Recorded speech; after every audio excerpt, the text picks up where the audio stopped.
18 goals in the World Cup, more than anyone else. Before turning 30 years old, Lionel Messi only had 5. He's already scored 5 in the 2026 World Cup. He's only played 2 games, had a goal narrowly disallowed for offsides in one of them, and missed a penalty in the other.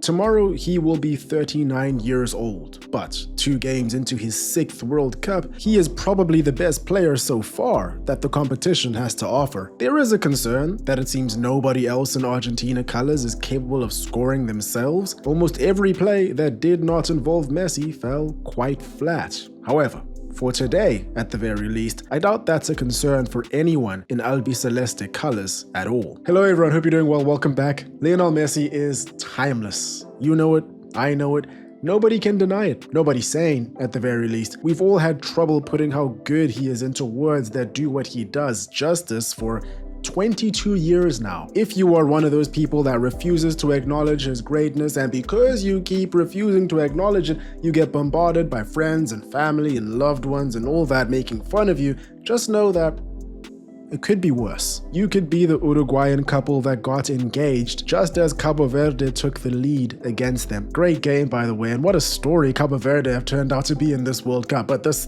video is not about them. This game was played on the 40th anniversary of Maradona's famous Hand of God game. Subscribe for more insights just like that. Now, Maradona's compatriots' goals may not have been as jaw-dropping, but they were iconic in their own way. Quote, "I get emotional watching him now. I kept going until the age of 39, but I was in the Qatari League by then and had stopped playing for Spain years earlier. Leo is that age now, but when you look at him, he's still exactly the same. He hasn't changed. Anyone else would have retired after winning the 2022 World Cup, but he's such a competitive animal. He's convinced he can win it again." End quote. This is a quote from Xavi, coming from a post of his in The Athletic, written after Argentina's opener against Algeria. Hard to argue with him. Lionel Messi scored a hat-trick in that game. Going into this game against Austria, the only thing on people's minds was the record, and it was a question of when rather than if. So when Lautaro Martinez got taken down in Austria's box and won a penalty, you can imagine what the immediate reaction was. When Messi missed that penalty, for a brief second, I feel that there were those that may have thought it was going to be that kind of day. Austria were defending well against the entirety of Argentina, by the way, not just Messi, but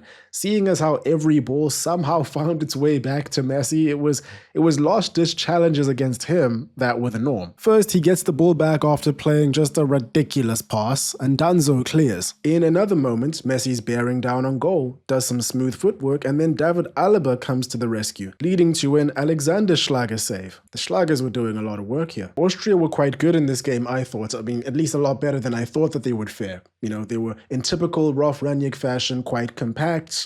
They pressed really well. They stopped the champions from getting into a real flow of things and a real rhythm for the most part. It's a template that I think a lot of teams that face Argentina in the future should abide by. But the part of it that most teams should try really hard to stay away from is the one where Austria failed to create all that much at all. Only one shot on target when they worked so many good positions and opportunities is really poor. But then again, I guess that's what happens when you don't really have any top attackers. Argentina, on the other hand, have top attackers in droves, but there's only really one of them that seems to move the needle. Now, before we talk about that attacker's goals and Argentina's obvious problems, I have to keep the lights on. This video is sponsored. Today's video is sponsored by SeatGeek. SeatGeek has you covered for all the games. It's the #1 rated ticketing app with over 35 million downloads and over 70,000 events listed on the site. Sports, concerts, festivals,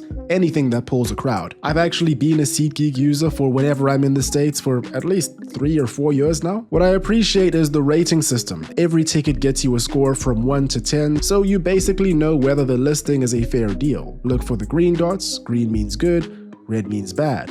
And every ticket is backed by their buyer guarantee. So if you're in the US this summer for the World Cup, I have a special discount. Get $30 off any World Cup ticket when you spend $200 or more. Just use code FOOTBALLICONIC. Hit the link in the description so the code gets auto-applied. That is $30 off any World Cup ticket when you spend $200 or more using code FOOTBALLICONIC. Thanks again to SeatGeek for sponsoring this video. Let's get back to it.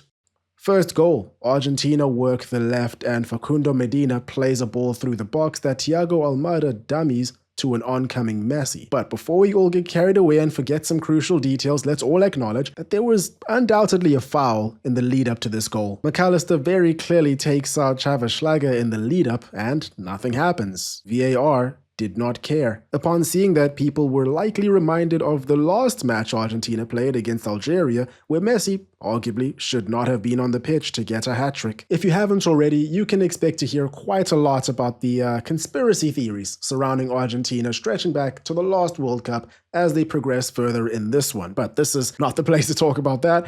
Let's go ahead and talk about the second goal. Now, it's a great goal, but to understand everything that happened, we need to take a look at the whole sequence. 90th minute, and it's him who plays Julian Alvarez through one-on-one. Alvarez has to score over here, but he doesn't, and you know what, fair play to Alexander Schlager because it's a good save. Paredes gets on the ball and first thing he does is pass to Messi. Of course he does. Check out Messi's reaction and control here. Most other players lose possession immediately. He gets it under a spell. Fernandez arrives late but knows not to get in his way. Messi's close control keeps the ball in his possession as he dribbles around Austria's defense. Here, he does get a bit lucky with the rebound but does not make the same mistake twice. It's remarkable. It's just remarkable what he did in this game and what he's been doing for so long. But the funniest thing about all of this is that Messi wasn't even all that spectacular in this game, but with him, it's common knowledge that all he needs is one moment. And in this game, he provided two. Since Lionel Scaloni took over as Argentina manager, his plan was clear for everyone to see. Maximize the potential of 10 men while protecting the 11th at all costs. Everyone else does the pressing.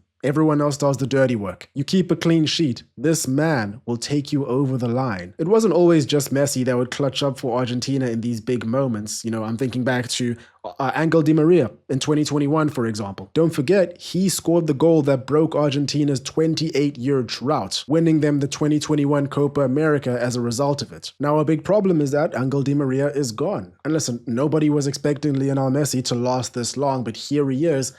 And the team is still really, really dependent on him. For all the praise we heap on Messi, it's easy to forget that nobody in that side does anything that comes close to threatening Austria's goal. Every shot never made it past the first defender. We already spoke about Julian Alvarez. Alvarez will probably be the first to let you know that this was a massive let-off. A better time to tackle on Lautaro Martinez, and it's no penalty. Both goals came from situations where Messi arrived late to finish. I find it hard to believe that Argentina will be able to slow down their attack like this moving forward and wait for Messi to show up and provide the goods before their attack just collapses entirely. And then there was another thing that I noticed when I was watching the replays back, specifically the second goal that made me question quite a bit. Let's go back here and see the sequence as Messi dribbles around and takes his shot. We have all of Alvarez, Paredes, and Fernandez just watching as Messi weaves his way through. Obviously, this is Lionel Messi we're talking about over here. Nobody in their right mind would ever think that they are a better option than him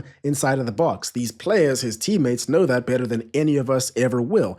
That's not my concern. It's just that they're all just standing there. If there's a deflection, all of them are flat-footed. Compare their body language with that of Austria's defenders. This is 5 men against 1 guy. Now, I do get that this is the 95th minute, even though Paredes and Alvarez hadn't been on the pitch for more than 30 minutes at this point. But all I'm trying to say is that these guys they're not going to beat the Messi dependency allegations. On top of this, Christian Romero went off with an injury in the 58th minute. Argentina cannot afford to have things go against them here. Now, for all the doom and gloom that it sounds like I'm trying to spread, I want you to know, I think Argentina deserved to win this game. They played well. It was a very physical game. I like that. You know, they got up in the faces of these Austrian players as they usually do, as is their trademark. What I'm saying is that if nobody else steps up, Messi is going to be left feeling the same way he did for the 17 years between 2004 and 2021. Austria will go through to the next round, I think, barring disaster against Jordan. Argentina, of course, are guaranteed to go through. The Golden Boot race is absolutely on fire. Messi now on 5. As I'm recording this, Kylian Mbappe has already scored a goal against Iraq and the game's been delayed. He'll probably score when it's resumed. Erling Haaland plays next, that I wouldn't be surprised if he gets a couple. Man,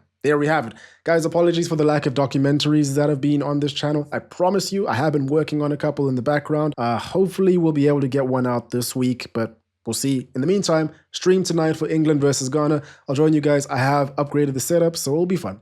That's all for me today. Hope you guys enjoyed. Hope you're having a great day. Subscribe, cheers, and I will catch you in the next one.